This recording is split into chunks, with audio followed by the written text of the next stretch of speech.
కాకినాడ నగరంలోని వివేకానంద పార్క్, రాజా ట్యాంకు పార్కులో రాజ్యసభ సభ్యులు సానా సతీష్ బాబు వాకర్స్తో కలిసి మార్నింగ్ వాక్ చేశారు.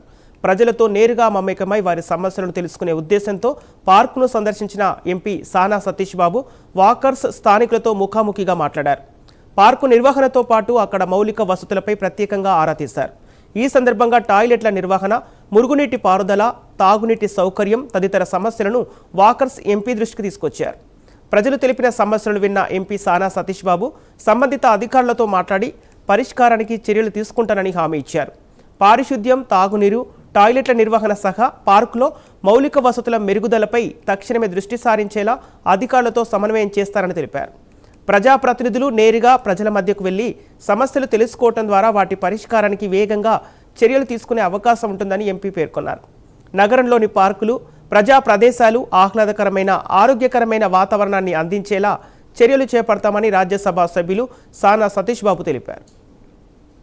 ఒక కనెక్షన్ ఉందండి బాలరాజపురం గుడికి, దానికి ఇస్తారు కొంత వాటర్.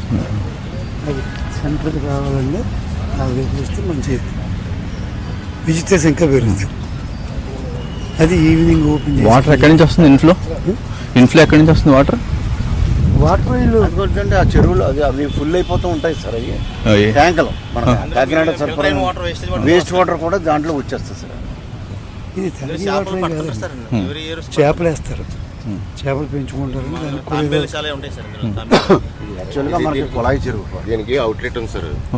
అవుట్లెట్ వెళ్ళిపోతుంది, మళ్ళీ కుళాయి చెరువు నుంచి మళ్ళీ పైప్ లైన్ ఉంది సార్. అక్కడి నుంచి వాటర్ పంపింగ్ ఇస్తే ఆటోమేటిక్ ఫిల్ అవుతుంది అనమాట. గోడ కనపడుతుంది చూడండి, ఆ లెవెల్ వరకు వాటర్ ఉంటుంది.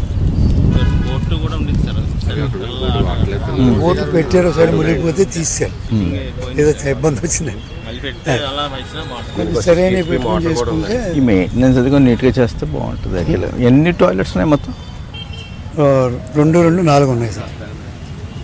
అది ఇంకో రెండింటికి టెండర్ పిలిచారు, 20 లక్షలకి. వాళ్ళు మాట్లాడదాం, మీరు క్లీనింగ్ దాని గురించి, కొత్త టాయిలెట్స్ గురించి కూడా సరే కమిషనర్తో మాట్లాడదాం.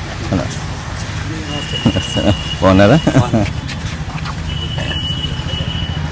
చేయట్లేదు.